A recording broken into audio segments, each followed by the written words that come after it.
increase accountability in government. Reducing the number of advisors in the government by 50% was among the radical measures announced by President William Ruto to enforce tough austerity measures in his administration. In a letter dated July 8th, the head of public service, Felix Koskei, explained that the presidency has revised the number of advisors assigned to each CS to be trimmed from 2 to just 1. In what he termed as an effort to restore the public's trust in Ruto's government, the head of public service further directed the CSs to assess their staffers and hand in the name of the advisor they wish to retain. He further asked them to submit the names to the Public Service Commission by Thursday, 11th July 2024. Further, Koskei directed that no state officer or public servant will be allowed to participate in harambees. He also directed all Kenyan service commissions to work with the Kenya Anti-Graft Body EACC to develop an institutional framework for monitoring compliance with government harambee policies. Elsewhere, the Oku Uchumi Coalition has urged the president to listen to the Kenyan people and act within the constitution by enacting a new budget. The coalition has criticized the presidential assent of the appropriation bill, terming it as a betrayal and insult to the public. The call by the Gen Z and the Kenyan at large is that the government's appetite for spending far outmatches the country's capacity to realize such revenues. Gen Zs and the Kenyans are asking that we live within our means. President Ruto's assent of the appropriation bill is a betrayal and insult to the public. His actions are tantamount to signing off expenditures whose financing Kenyans have forced him to reject. The coalition has also called for the reduction of the budget allocations further by 119 billion, in addition to the 177 billion budget cuts proposed by the president, which now totals to 296 billion. The Appropriation Act must be amended exhaustively. This is not just a suggestion, but a necessity to reduce expenditures to ensure that appropriations meet requirements of Article 201 of the Constitution. The urgency of this situation cannot be overstated, and we need to make these amendments to ensure that more prudent and responsible use of public funds.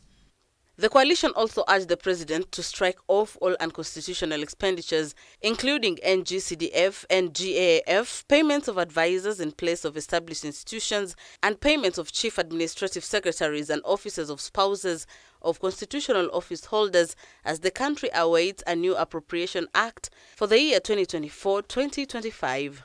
Busara Naman, K24 TV. Now, over 400,000 Kenyans are working in the Gulf region, with Saudi Arabia hosting the majority with over 300,000 workers. Speaking before the Senate, Foreign Affairs Cabinet Secretary Musalia Mudavadi also noted that many Kenyans do not register with the embassies of the countries they move to.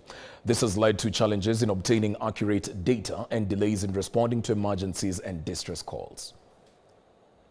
Madam Speaker, I was saying that there are thousands of Kenyans in the Gulf countries, and I will tabulate the data that we have. We have in total over 400,000 Kenyans in the Gulf states, and I'll tabulate as follows. In Saudi Arabia, the records we have are there are 310,266 Kenyans. In Qatar, 66,025. United Arab Emirates, 23,000. Bahrain, 8,000. Oman, 5,392. Kuwait, 3,515. Iran, 200. Iraq, 150. The total record we have as of to date is 416,548. I can assure the House and the nation that through the Department of Diaspora and also working with the immigration. Elsewhere, Hundreds of victims of controversial preacher Paul Mackenzie's, who died in Shakahola Forest, could be buried within the Shakahola Forest following failure to positively identify the bodies after relatives failed to appear for DNA tests, with 25 new bodies exhumed during the concluded fifth phase. Chief Government Pathologist Johansen Oduore said plans are ongoing to ensure all unidentified bodies are temporarily buried within the forest in marked graves as they wait for analysis to come, so that in the event that a profile is generated and matched with reference samples from relatives to enable identification of the grave and retrieve the body. Only 34 out of the 453 bodies have so far been positively identified and handed over to relatives for burial, leaving 419 bodies whose process of identification is still going on. Postmortem, we were able to get about 24 bodies, which we have here at the mortuary.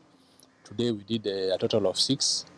The rest will continue on this week until we finish. We have a procedure in which we bury in a marked grave, meaning that you are buried temporarily as you wait for analysis to come. So what usually happens, you just have graves which are marked with the numbers which are similar to the number which are on the body itself, so that in event that a profile is generated, you'll be able to tell that this body was buried in such a grave. Among the bodies we did today, most of them had turned to skeletons. I think because of the duration of time which has taken from the time they were buried to the time we exhumed.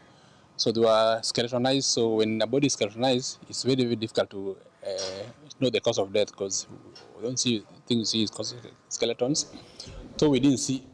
Well, that's just about it for K24 Evening Edition tonight. Of course, as the saying goes, K24 is the home of sports, and tonight we'll be airing the live Euro Cup semi-final fixture pitting England against the Netherlands at exactly 10 p.m. And of course, we want to take a short break right here, but coming at exactly 9:30 is the pre-analysis of the show, with our sports desk being held down tonight by Chris Miguambo.